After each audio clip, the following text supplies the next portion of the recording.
Join Conjipuram SCSVMV NAC A-Grade University. 100% scholarship, excellent placements, global excellence with Indian values. Admissions are open now. ஒரு நபரின் தனிப்பட்ட சுதந்திரத்தை விட தனது தந்தை யார் என்று தெரிந்து கொள்ளும் குழந்தையின் உரிமையே மேலானது என்று உச்சநீதிமன்றம் அதிரடி தீர்ப்பு வழங்கியுள்ளது. டெல்லியைச் சேர்ந்த 26 வயது இளைஞர் ஒருவர் குறிப்பிட்ட நபர் ஒருவரே தனது உண்மையான தந்தை என கூறி சொத்துரிமை மற்றும் தந்தைக்கான அங்கீகாரம் கோரி நீதிமன்றத்தில் வழக்கு தொடர்ந்திருந்தார். ஆனால் அந்த நபர் தனக்கு குழந்தையின் தாயுடன் எந்தவித உடல் ரீதியான தொடர்பும் இல்லை என்று கூறி டிஎன்ஏ பரிசோதனை செய்ய மறுப்பு தெரிவித்து வந்தார்.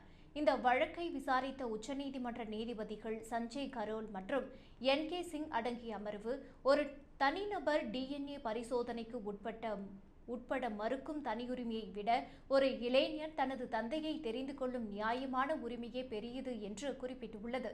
எனவே சம்பந்தப்பட்ட நபர் உடனடியாக டிஎன்ஏ பரிசோதனைக்கு உட்பட வேண்டும் என்று நீதிமன்றம் அதிரடியாக உத்தரவிட்டுள்ளது. சட்டப்பூர்வ வாரிசு மற்றும் தந்தையை அடையாளம் காணும் நோக்கில் இளைஞர் தொடர்ந்த வழக்கில் சத்தீஸ்கர் உயர்நீதிமன்றம் மற்றும் விசாரணை நீதிமன்றம் ஆகியவை இந்த உத்தரவை பிறப்பித்துள்ளன. இதனைத் தொடர்ந்து இந்த உத்தரவை எதிர்த்து உச்சநீதிமன்றத்தில் மேல்முறையீடு செய்யப்பட்டது. மனுவை விசாரித்த உச்சநீதிமன்ற அமர்வு கீழ் நீதிமன்றங்களின் உத்தரவை உறுதி செய்து தீர்ப்பளித்துள்ளது.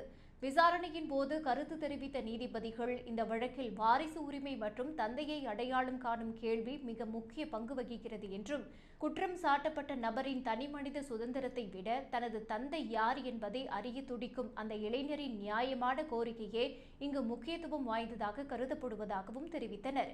இந்த டிஎன்ஏ பரிசோதனை செய்யப்படாவிட்டால் அந்த இளைஞர் தனது வாழ்நாள் முழுவதும் தந்தையின் அடையாளம் இல்லாமலும் அவருக்கு சேர வேண்டிய சட்டப்பூர்வ உரிமைகள் கிடைக்காமலும் போக வாய்ப்புள்ளது. எனவே தனிமனித ரகசிய காப்பு உரிமையை ஒரு கேடயமாக பயன்படுத்தி உண்மையை மறைக்க முடியாது என்று கூறி பரிசோதனைக்கான தேதியை உடனடியாக நிர்ணயிக்குமாறு சம்பந்தப்பட்ட சிவில் நீதிமன்றத்திற்கு உச்சநீதிமன்றம் உத்தரவிட்டுள்ளது.